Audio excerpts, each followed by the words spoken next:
Hey everyone, this is Isaac. I'm CEO at Trullion, and today on AI Accounting Intelligence, we'll be talking with real people about real things related to AI and the impact on the accounting industry. Stay tuned.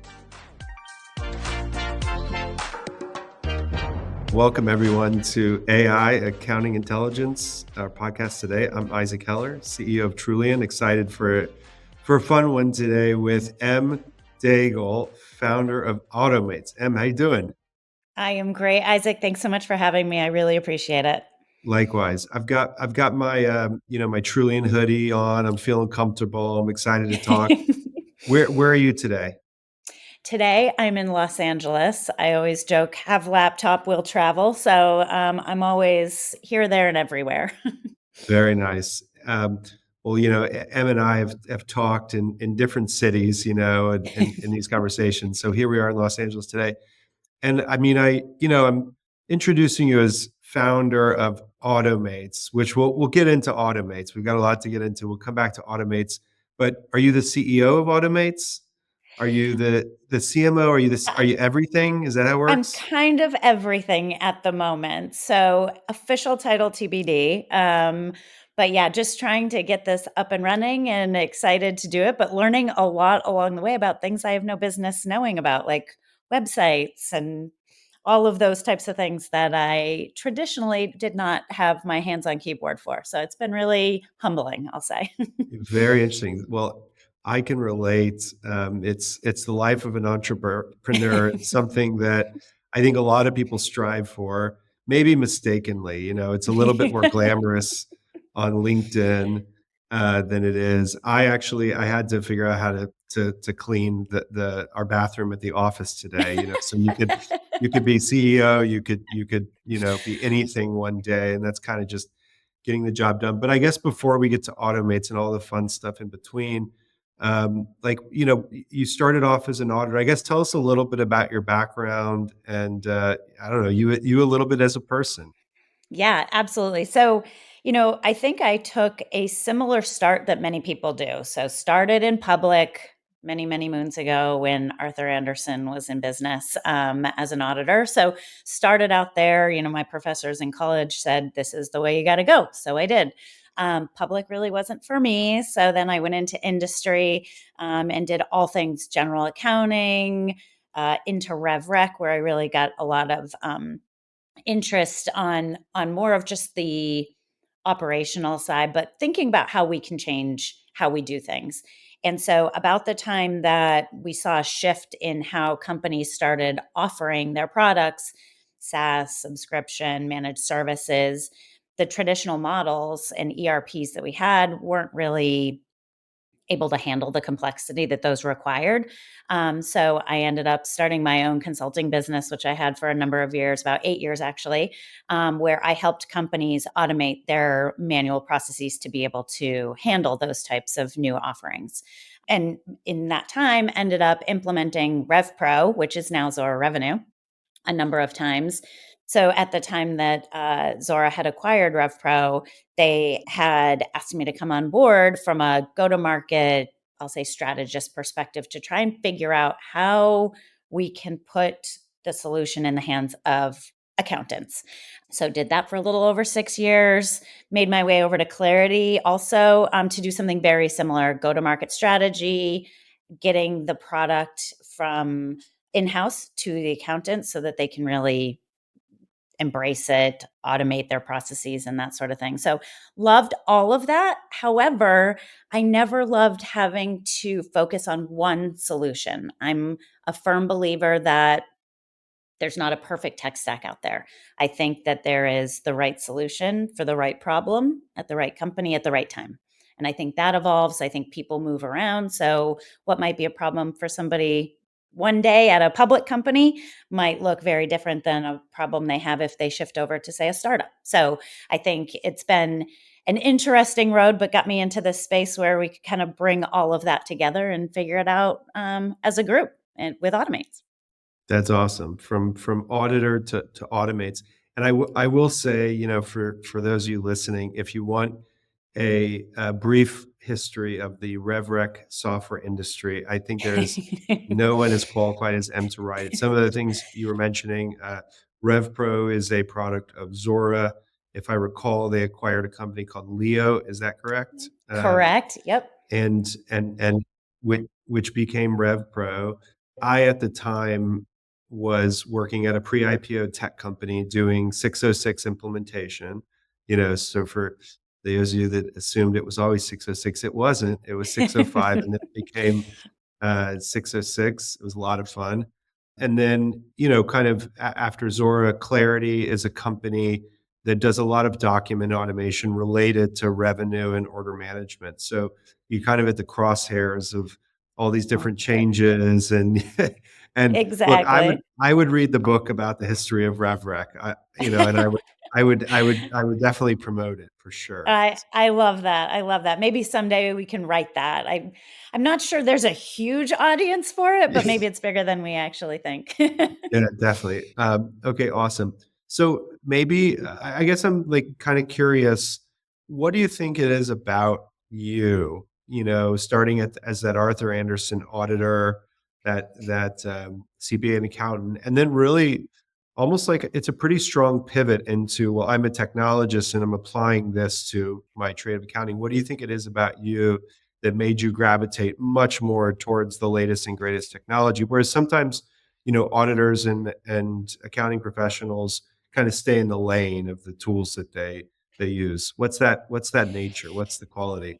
That's a great question. I think I have this innate curiosity around, I'll say problem solving. And so I always found myself, rather than being focused on the financials and stuff, it was going through the process. I'm like, there's got to be a better way. There's no way this is the best we can do. And I'm a big fan of Excel. It has its place.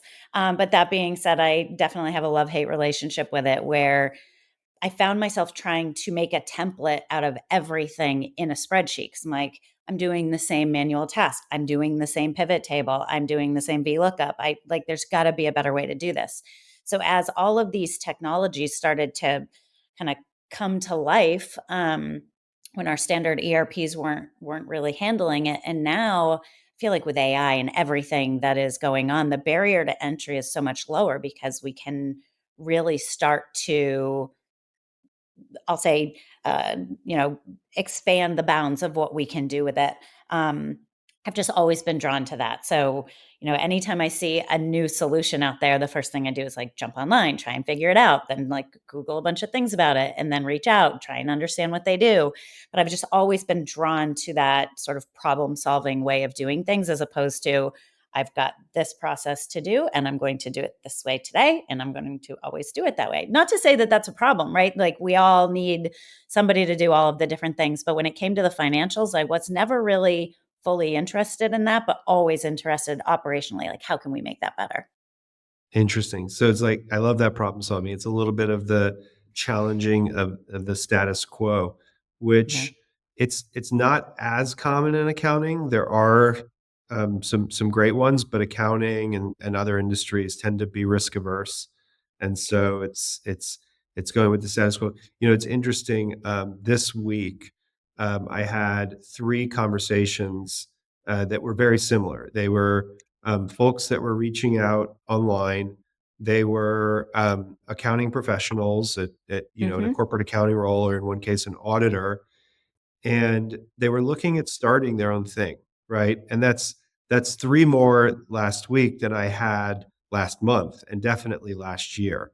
And both, like, in every case, they were playing around with AI and they were realizing they could kind of get to market or get to demo or get to POC faster with AI. And I don't know, it was just fascinating to me. So I guess you almost think like maybe AI is bringing out the problem solvers, the people that were maybe on the fence but need a little bit more horsepower. And I was also thinking of you. You started talking a little bit about your career. It was like started as an auditor, worked in corporate accounting, then went and did your own thing, which is kind of like entrepreneurial consulting. Then went Hmm. back to corporate accounting, then worked for a couple companies, then went back to entrepreneurship. and I have to, I have to figure out like what are the reasons that you went from, big company, big audit to do your own thing and then wanted to go back, and then like what are those kind of feelings you should feel, and then maybe like good jumping points, because I can just tell everyone right now it is so much harder than it It's so looks and sounds, and there's so much more than like, oh, I could use Chat GPT and start a company. But how do you find, how are you able to jump in and jump out? What are those moments like?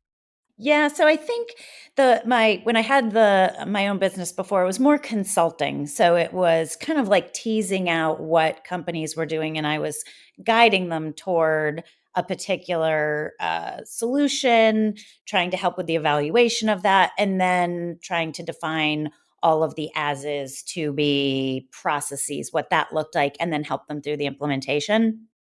The reason I went back, and it wasn't even in a corporate accounting role, it was more the strategist role. And I was really interested, and this was both at Zora and Clarity, really loved being on the go to market side, which is kind of taboo, I think, for accountants, given that like we always are in this push pull with like the go to market, sales and Well, marketing. They're especially with spending reverend. money. And yeah, Yeah. exactly. Exactly. Like, what are they doing?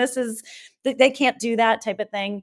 But what I found is being on the opposite side, I had a different kind of appreciation that I didn't have before for some of the challenges that they have. I now understand why, at month end and quarter end, when they're trying to get like well, let's just call them creative deals across the line. Creative kind of leaves Oh room for yeah. interpretation. Feel But we've this. all been there. Yeah, exactly, exactly. But I have a new appreciation for that now. But there's something about being on the competitive side that I really love, which maybe is a little atypical of accountants who are a little more structured and just, like you said risk averse, right? I think that's the perfect sort of description. Whereas I'm actually a little bit on the edge of that. I love the competitive edge. I love the winning aspect, but I also really love that problem solving. And so when I had the intersection of the competitive nature of it, the winning, the challenge of winning and going after something that was difficult, but then also being able to connect the dots and make these lives better for accountants. Like, I truly believe that things like Zora, Clarity, where I worked, so many others too, right? Like Trullion, there's tabs, there's numeric, there's right rev, there's so many, right? Like, I could go on and on about all the different solutions that do all these different things. But when you can like actually make a difference and you see it working, there's no better feeling than that. So I think that kind of pulled me onto that go to market side. And I think if you put strategy on there, it feels a little more safe than like being in sales, even though I kind of was at the time. But then, the shift back to entrepreneur kind of came from, like I said, I don't believe in a perfect tech stack.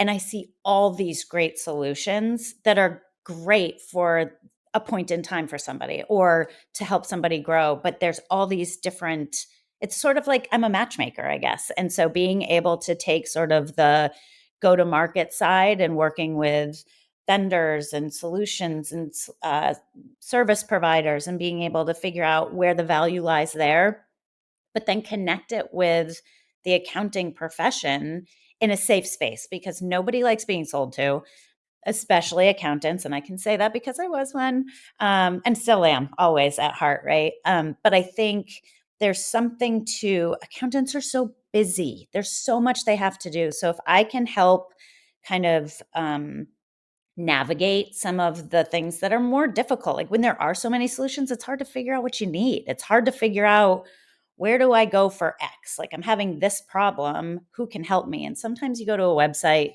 and it can take you a couple hours. I was actually talking with one of the members recently. She was very sweet about it, but she's like, I don't want to go to a website, try and get through all of like the buzzwords and figuring out what they do just to get a demo to figure out it's actually not a good fit. But then I have to deal with them for the next 12 to 18 months, calling on me. So this is sort of meant to be a space where everybody can kind of come together, build these relationships, get some like trust under their belts between the two, take the sales aspect out of it, but really like line up the right solutions with the right problems so that people can get somewhere with it. That's amazing. It's nice how you came at it, so organically, right? And I think what I find that's interesting is the fact that you became interested in the other sides of the business, side or sides, whether it was go-to-market or accounting. And it's also interesting in the era of AI because, like these 3 accountants that I talked to, like, you're sitting here saying like, "Hey, I'm a really, really good accountant, and technology is so easy to build, and so I'm gonna go build this." But have you ever talked with the engineer or the product manager, right? Because there's someone on the other side saying, "Wow, product and engineering is so hard, but you know what's easy? Accounting. They're just in an Excel all day. Let's go automate that." And and so in an era of AI where there's this assumption that you could just about automate everything, especially if you're going to be an entrepreneur, like, if you're gonna take that jump, having a good knowledge of the other areas of business, not just like a lunch or a coffee with them, like, sit in the deal desk, ask the sales guy to bring you so I think that's super interesting. So being an accountant and an auditor, but also understanding the different areas of the business, go to market, engineering and stuff, not only good internally, but I guess sets you up for more paths, more entrepreneurship, whatever it is down the line. So now that you say that, I can see how that kinda helped your success. Now, I wanna talk about, like, game changing technology, right? So, are you at Automates now? And again, just for everyone, Automates is a matchmaking service for accountants and software companies. Is that fair to say? I like that. Yes, I think we just came up with it here, but yes, I love it. I have to say, I know it's a play on words with Automates, but it's spelled OTTO, and I think of otters, which I love, sea Mm. otters. They're really, really Mhm. cute. I think of a family member of mine whose kid is named Otto, which I really, really Oh. like that name. Yeah. And so, just this, I don't know, I just feel like a warm and fuzzy stuffed animal, like Automates. Like it's got a nice little, like we're all friends. But anyway, so matchmaking service for accountants and software companies. Are you jumping in here because the world needs the service? Are you jumping in here because AI is happening so fast? And the question is like, is there some sort of game changing technological shift happening, or was this just inevitable? I think it was sort of, I'll say a blessing in disguise, meaning it came along at the right time. This has sort of been a passion project of mine, I'll say, on the back burner for quite a while, where I always had this idea where I was like, I would love a space where everybody can play, but without the salesy approach, without pressure, without like really just opening it up and making it very transparent for everybody. Um, I think AI then just like launched it into like hyper mode because it was sort of like you said, there's so much you can do with it now. I mean, I'm figuring out how to code some things, and I'm not trying to act like I know coding by any means. But that being said, like I'm actually doing some coding stuff, which I would never have been able to figure out before. So I think AI is a game changer, but I also You're think, coding? Come on, you got to give. well, What is it? Python or these coding assistants? Python, Like, Python. It's very simple. Very well, I don't wanna say very simple. I hey, don't that's even a know if big Python is shout out. simple, That's but not. it's like That's you that's gotta pretty start impressive. somewhere, I guess.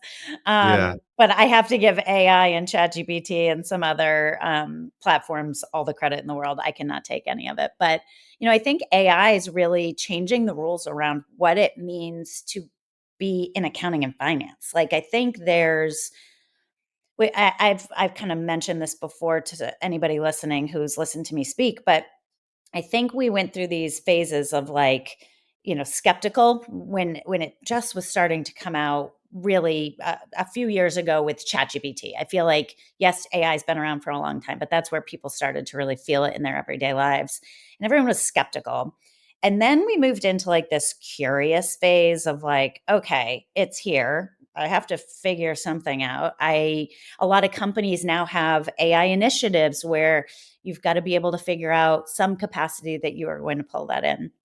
And then there's like this adoption phase that I think we're in. And I think it's really shifting how everybody can work. I think there's, I think of like AI driven decision making. So, like, we don't have to wait for month end anymore to be able to like understand where our business is at. It's more of this continuous close kind of concept where you've got the ability to make real time strategic decisions that we couldn't necessarily do before. um, I think there's so much around taking the manual, very data driven, like I think of data reconciliation or anomaly detection around data that took so much time and energy, and everybody would have to spend all this time just going through these manual tasks. And now AI is really just pulling out what I call like the needle in the haystack. Rather than having to go through and find the needle in the haystack, you're just given all the needles and you can go figure out what needs to be done with those. So there's still a human element that's needed, but it's just shifting how humans are needed. And I think Right. it's becoming a lot more interesting. And I think it's a better way to be a better partner to the business than maybe it meant before. So I'm hopeful that, I hear all these things about there's less and less accountants coming out of college with an accounting degree or accounting and finance. And it breaks my heart because I think this is probably the most exciting time to be an accountant. Which sounds kind of funny to say, but it's true. Like, I think there's so much more, and now it's shifting what the whole profession is going to really mean, and redefining the role of accountants.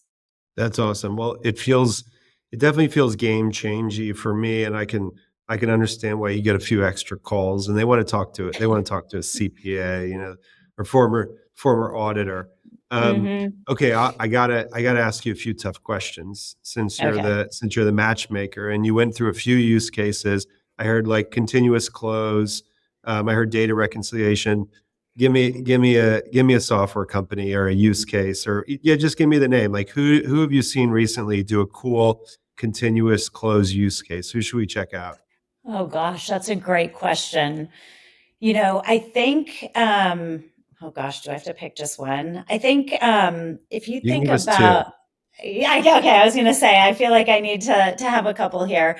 I think there are definitely, I'm, uh, I'm going to say numeric right now. I think they are at the forefront of really figuring out a lot of um, that true like close management process around that. I think I've heard lots of things around close management. Everybody's got these spreadsheets, right? Like, you've got a spreadsheet that a checklist spreadsheet. Everybody goes through it. It doesn't feel that tough to just go through and do it. But I have heard from customers of Numeric that they are just blown away, that they didn't even know how easy month end close could become and how seamless it can be. And now that they're using Numeric, they're like, oh, shit, now I can just, it's like, I don't want to say set it and forget it. There's obviously a human element there, but they didn't know just how good the actual close process could be. And that's just like scratching the surface of what they do. That's awesome. Okay, good. So shout out to Numeric. Mhm. Parker is a great entrepreneur. Good He group. is. That The was whole group. I it, love them this all. is Yeah. not a paid plug. I put Nope. him on the spot, but you answered, That's you why answered I'm very trying good. to teeter. Yeah, trying to Yeah, teeter, so we but got I some really cool. love numeric. Yeah. Okay, I'll ask a harder question, because here's what's Okay. going to happen. Like, you're gonna be the de facto matchmaker, which is, those matchmakers on the reality TV shows that just always, Hmm. get the right setup done, and everyone's gonna come to you. Who should I go to? And you're gonna build up a bigger profile, more credibility, and then there's going to be a big software vendor that comes to you, and they're gonna pay you like $500,000, and then I'm gonna see on LinkedIn, this is sponsored by IBM, Yeah, or yeah. something like that. Yeah. So who is that going to happen? Are there just ERPs out there that you will never be able to get behind unless they completely change the way they do things? Or is there something for everyone? I think there's something for everyone. I really do. Okay. Like it goes back to the right problem. It's sort of like my go-to that I've kind of developed here, but it's like the right solution for the right problem at the right company at the right time. I Hmm. think that evolves, right? Like I even think now, like you could be here on what are we at? February 26th, which hopefully this doesn't screw up the airing of the show and then it shows like the delay. But here we are on February 26th, 2025. 3 years down the road, a problem that is here today for someone may look very different. And so I think there's always this evolution of what it means. I think companies themselves may try and go up market, may want to try, developing new offerings. All of those things shift what kind of technology is needed. And so I think there's just sort of like always space for new players. Or different players, different solutions. What I will say, what I'm really trying to do at Auto-Mates, and we're trying to figure out the balance of all of this is I don't want to call it pay to play because it is not. I think of it as more like how can you provide the value? That's really where I believe we can keep it that sort of non-biased area.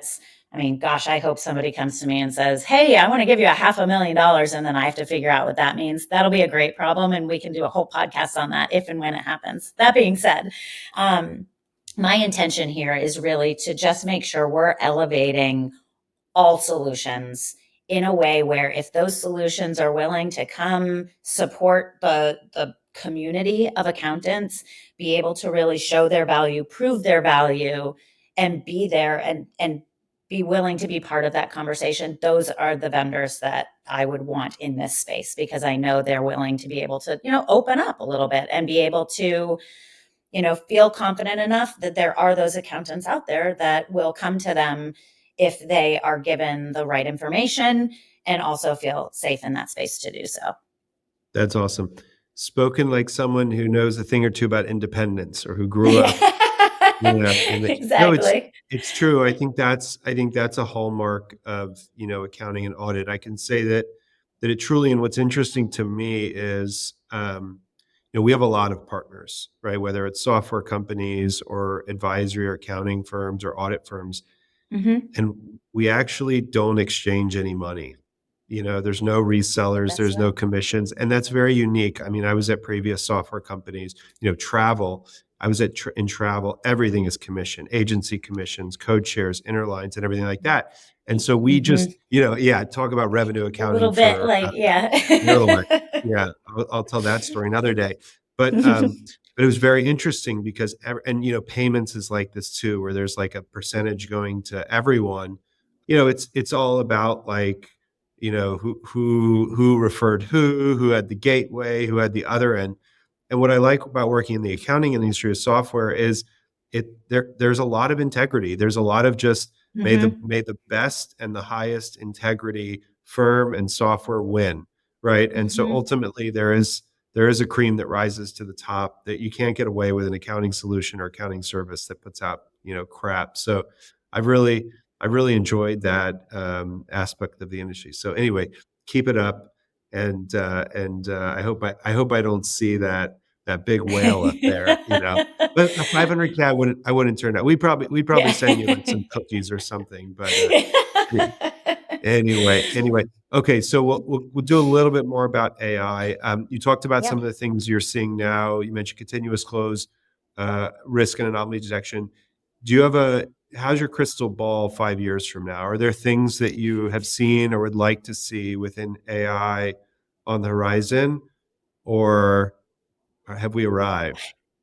Oh, I wish, actually, I'd probably not even need that $500,000 offer if Oh, I could figure out where AI is going to be because I'd be set and retired somewhere on a beach. But that being said, um, I think there is something, and I kind of mentioned like the evolution of what accounting is looking like, and I think there's something to rather than like it won't be just about like keeping up anymore. Now it's going to be like getting ahead. So it's this right. shift from being like a backward looking reactive function to more of like a forward thinking powerhouse that like can really partner with the business.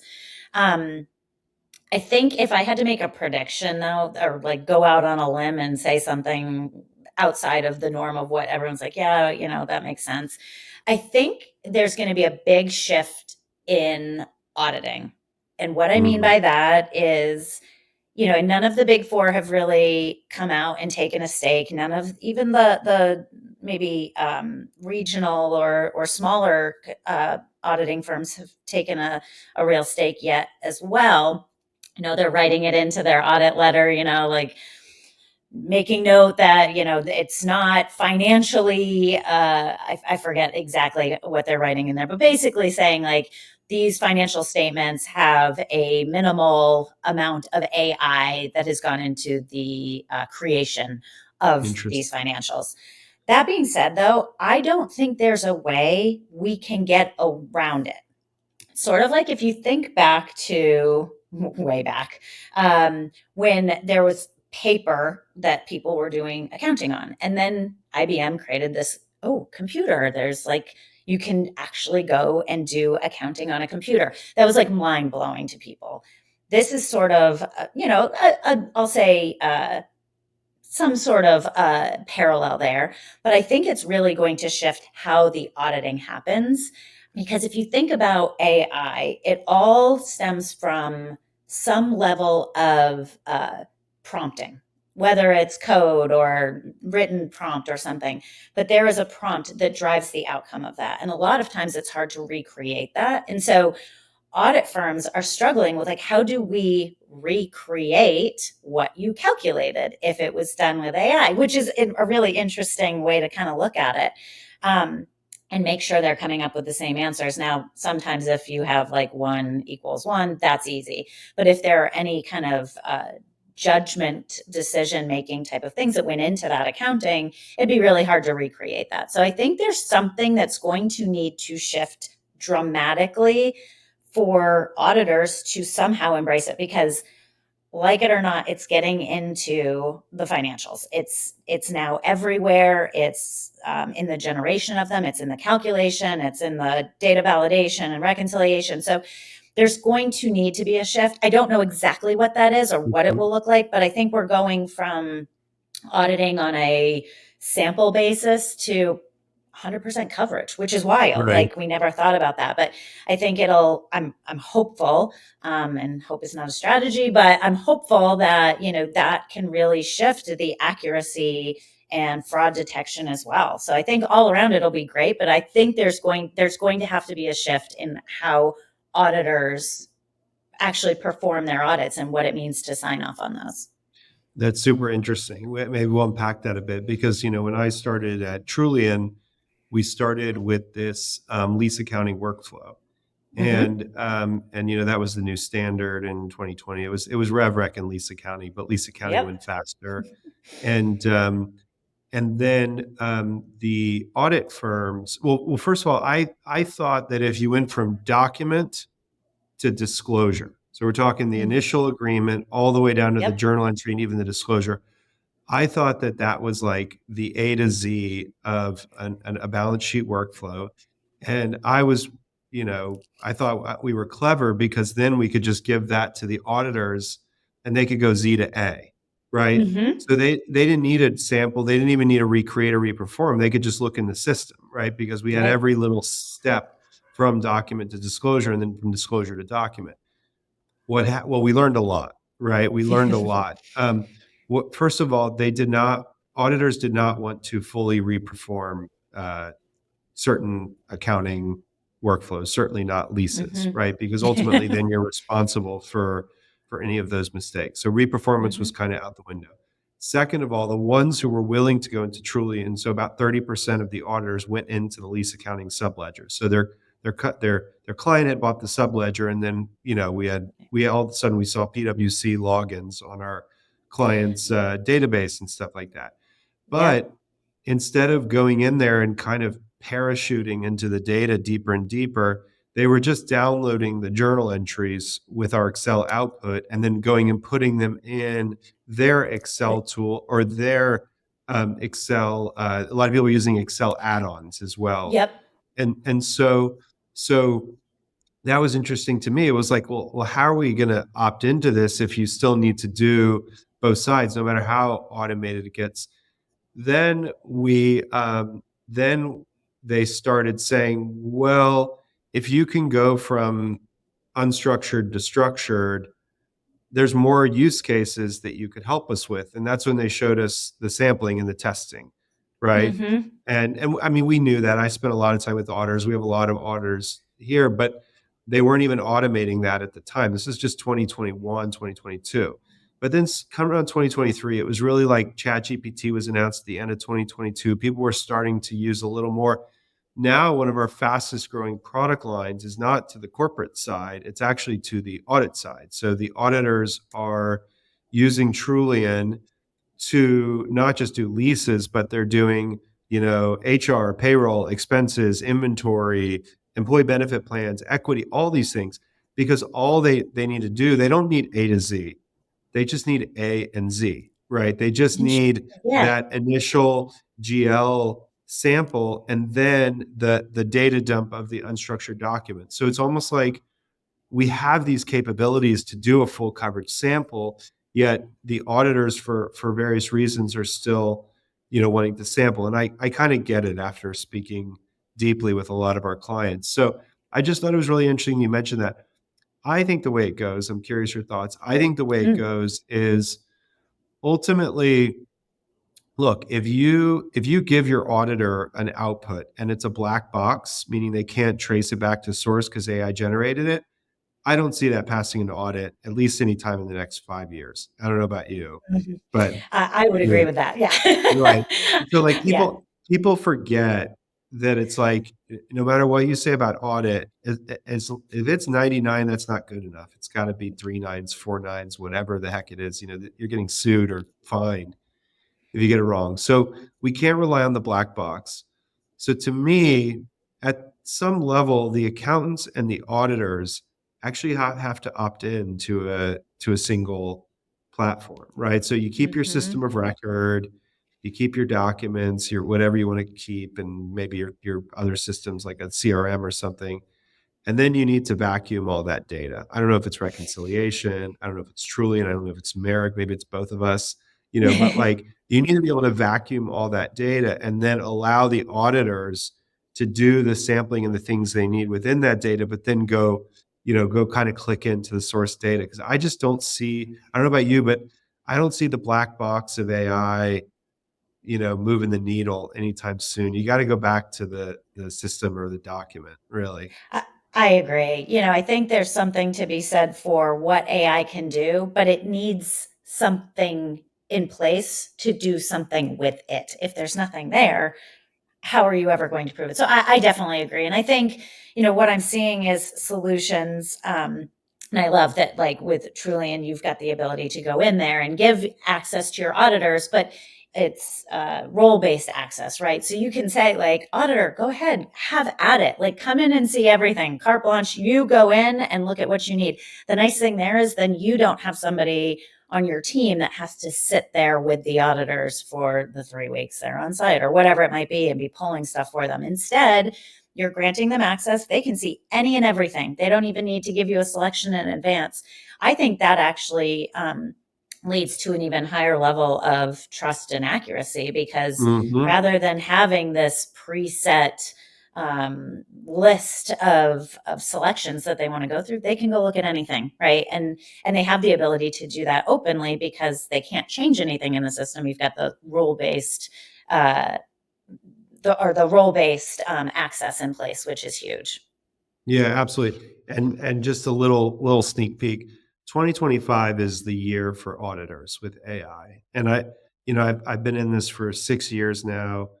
This is the first time where the audit firms are really, really highly motivated and really, really comfortable. It did take a couple extra years than the corporates, but I can just tell you that the big four is moving. I think traditionally they were moving internally, which is another thing I've seen is Hmm.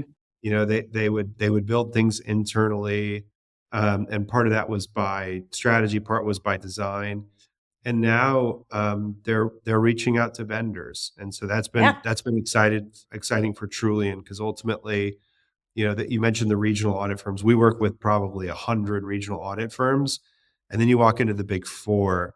and it's like NASA versus like, writing a bi no, it's just another It level is. of audit and complexity and kind of esteem, I would say. So that's been fun. Yeah, it's so interesting. I have a question then for you. So I'm Okay. curious, like, which one of the big four do you think will come out with like a statement really owning something around AI first? Like, I sit here and I've got my own, like, just by what I'm seeing and the departments that they're setting up around AI versus like what they're publishing, like nobody knows. To your point, a lot of it's internal, so we don't really know. But I'm so curious if you have like some sort of viewpoint on what you've seen, like just out there. My bet's on EY to be the Okay. most forward-thinking, in AI. Um, we have partnerships with all the Big 4, so I shoot from the hip. I I'm know not it's hard. it's Yeah. like Well, and that could be good or bad, right? Like, yeah, it doesn't mean it's good or bad. we do our SOC 1 and 2 with KPMG. I know they've done a little bit with a third-party vendor in the audit, around, like, anomaly detection and stuff like that, but I'm Yeah. betting on EY, and I'll tell you All why. right. I think that in order to really, adopt AI internally at these companies, probably 2 things need to happen. Well, 3, but let's just talk about 2.